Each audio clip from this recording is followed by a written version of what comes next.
Hello, and welcome to the Leadership Book Review on Results at Last. My name is Eddie Winslow, and this video is in partial fulfillment of the requirements for leadership in complex healthcare systems.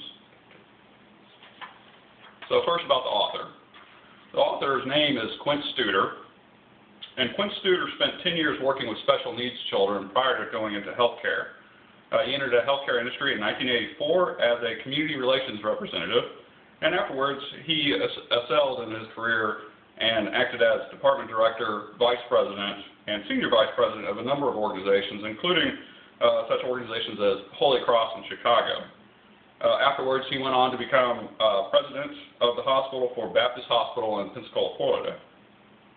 Each of these experiences built a platform for creating tools, techniques, and systems aimed at improving organizational performance and, most importantly, patient care. In 2000, Quint Studer started the Studer Group to assist facilities in implementing evidence-based leadership systems that help organize, attain, and sustain outstanding results. Today, the Studer Group is composed of over 700 hospitals and organizations across the U.S. and act as the source where best practices are discovered and tested, and then these results are published in peer-reviewed journals.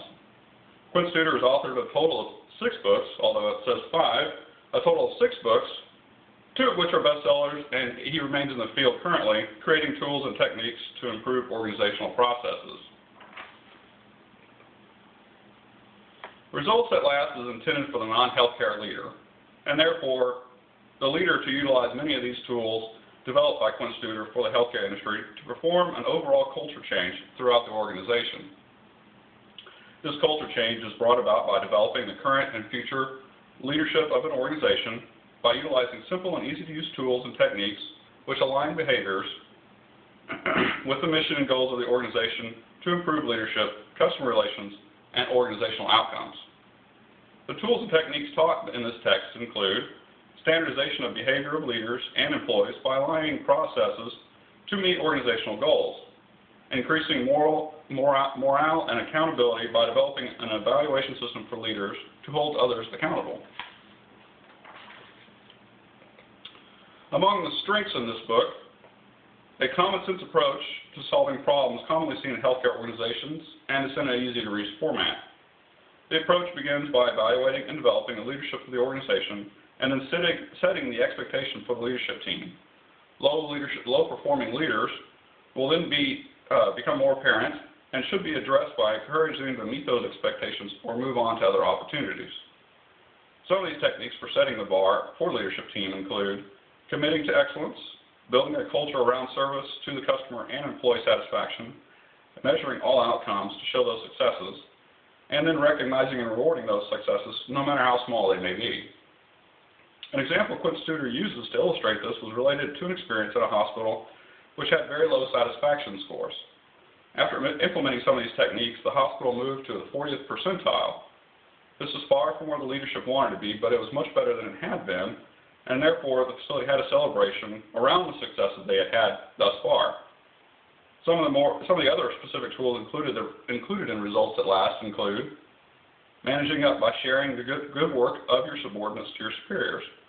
So the senior leadership can report to the subordinate they heard about the good job they have been doing, and this reinforces their behavior. It also includes managing up to your coworkers when handing off a patient to a customer. An example of how this might look is a nurse transferring a patient to another nurse or another floor.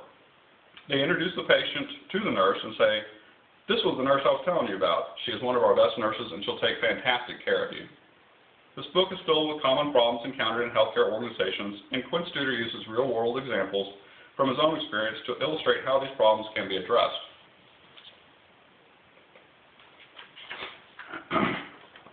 Some of the weaknesses that may be found in this book include that it's really targeted for the non-healthcare leader based on healthcare leadership techniques.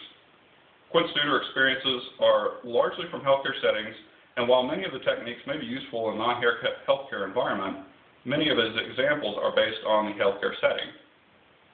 For example, Quint Studer describes the importance of knowing what your employees need to perform their job, and he relates a story he noticed when nurses in a surgical ICU were using hot water from a coffee maker to be able to have an adequate amount of hot water for patient baths. After identifying the lack of hot water or the nurses' want, he had plant operations team create a system to provide the nurses with an adequate amount of hot water to bathe patients and make coffee. While his techniques of knowing your employees' needs and removing barriers are useful in any work setting, his example is from his experiences as administrator for a hospital. Additionally, the focus group for this book is for high-level leaders, and some of the techniques in design and implementation may not be useful for frontline managers. For example, entire chapters are dedicated to standardizing leadership behavior and developing new leaders. Additionally, Quinn Studer describes how the reader should develop an evaluation tool for leaders that report to this reader. For achievement of the objectives, overall, Quinn Studer achieved the results he was seeking and results at last. This book was developed in an easy-to-read format which is targeted for leaders with managers as subordinates, although it does offer tools with which frontline managers can use.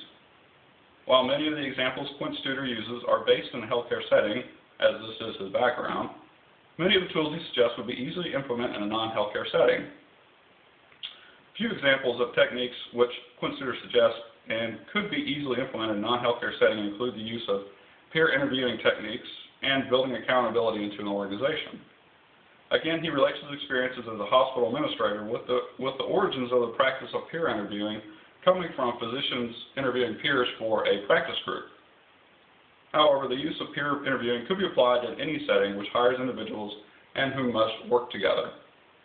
For building accountability, Quinn Studer suggests leaders encourage subordinates to take ownership of the goals and values of the organization by empowering them with the information they would need to take ownership, and encouraging innovation within the organization by rewarding individuals which bring new ideas, however small or cumbersome the new ideas may be to implement. Quinn Studer even provides simple and specific techniques to reward individuals, such as how to write thank you notes to your subordinates. Thank you for watching this presentation, and if you have any questions, please post them to the discussion group, and I'll be happy to answer them. Thank you very much for your time.